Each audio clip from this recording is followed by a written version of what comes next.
last 5 days. Obviously, with season opener, there's inherently a lot of waiting, a lot of anticipation when you finally get to the day of a season opener. How do you kill the day, especially when that extra hour pushback for stuff? Yeah, just preparing, constantly preparing. Obviously, we know them, they know us, but making sure that we as a staff have left no stone unturned, from offense to defense, special situations, our sub-rotations, just everything that you can possibly prepare for, we're trying to go through. But to your point, Bennett, I think it's almost a month now since Media Day. We had Media Day, so I think our guys are so excited to finally get out there and get this season started. And hopefully it's a great night for us and the fans. Do you feel like you need more time on opening night, or is it like, nah, we're good, we're ready to go? More time? Is that ridiculous? No more time. Let's go. Seems like most other teams have already started Tuesday night, last night. Again, we started our media day and training camp in September. So, because you have to learn about yourself. That's the great thing about, we don't have all the answers. We're still trying to figure out who our team is. But the only way you're going to find out is by going out there and playing and testing yourself, especially against a team like OKC. So, no, I think our guys are chomping at the bit. Let's go out there and play.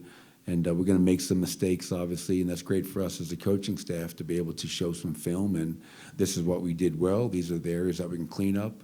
Trying to incorporate 2 new players, and Russell Westbrook and Dario Saric, getting them out there. And, this is just a great opportunity for us to go out there and try and get better. How have you guys talked about the turnovers in this game? Yeah, don't turn it over. Yeah, it's a pretty simple message. Hell of a challenge because, they thrive on that. They did that last year, and, they generate almost 20 points a game off those miscues. And if we can make this game a half-court game, we'll give ourselves a chance.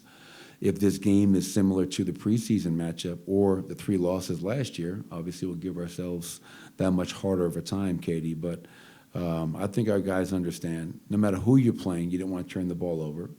We are a ball movement team, so we're more likely to turn the ball over at times. But with those guys and guys like Shea and Caruso and Dort and Jalen Williams, they have great hands, and anytime you turn it over, it's like an easy 2 for them. So got to try to limit those mistakes. Without Ihart, they're a lot closer to last year's team. They managed to hang with most squads that are big by playing pretty small. What is it that they do? What's the challenge they present? Because I've noticed a lot of teams get freaked out by their shooting and try and adapt to what they do. You're not going to do that because you got so much size, but what is it that they present that makes them able to play as small as they do? Well, they're elite in terms of driving the ball. I mean, they lead the NBA last year in drives per game as a team and points generated off those drives. And obviously, Shea led that charge. He led the NBA in drives per game and points off drives from an individual standpoint. So when they play small, their smalls are all capable of putting the ball on the floor, driving, generating driving kick, and they have 6 or 7 guys damn near 40% from 3. So I think that's, to your point with no Isaiah tonight, they'll play some version of small ball at some point behind Chet. And obviously now the concern is, can we contain the basketball? Can we keep them out of our paint?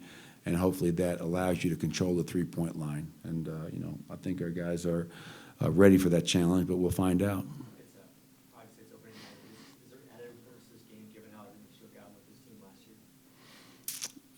It's game 1. I mean, I think you don't get too high, you don't get too low. This is an 82-game season. It's a division game, and we talked about being better in our division. Obviously, we finished behind both Oklahoma City and Minnesota. So obviously, and they beat us 3 times last year. So yeah, that's all in our minds. But in terms of this being, a huge, momentous game, it's game 1. And we're a new team. We've added some new players and an opportunity to go out there and compete. So I think our guys are excited about that, just going out there and competing against a very good team. You've got the shirts. I'm told there's going to be a tribute video sometime for PREGAME. From your perspective, what did he mean to make the Nuggets or just the basketball world in general? Well, I would say just in, not less looking from a Nuggets lens, because if you do that, I think you're shortchanging the impact of Dikembe Mutombo. An ambassador, a true global ambassador of the game. Obviously, we know about his on-court productivity, the shot blocking. We're all wearing the shirts with the finger wag. As I mentioned to many of you, I have a picture in my office of him cradling the ball after beating Seattle as an 8 seed. But then I think his legacy is much more than on the court. It's everything he did for his native country, building hospitals, giving back, and that's what you want to see from people, is that when they make it, they find a way to give back and make people's lives better. And Dikembe Mutombo will always be remembered as an ambassador of this game on and off the court with a huge, huge heart. And I feel really fortunate to have gotten to know him and coached him and spent time with him. And obviously he'll be missed by many, many people.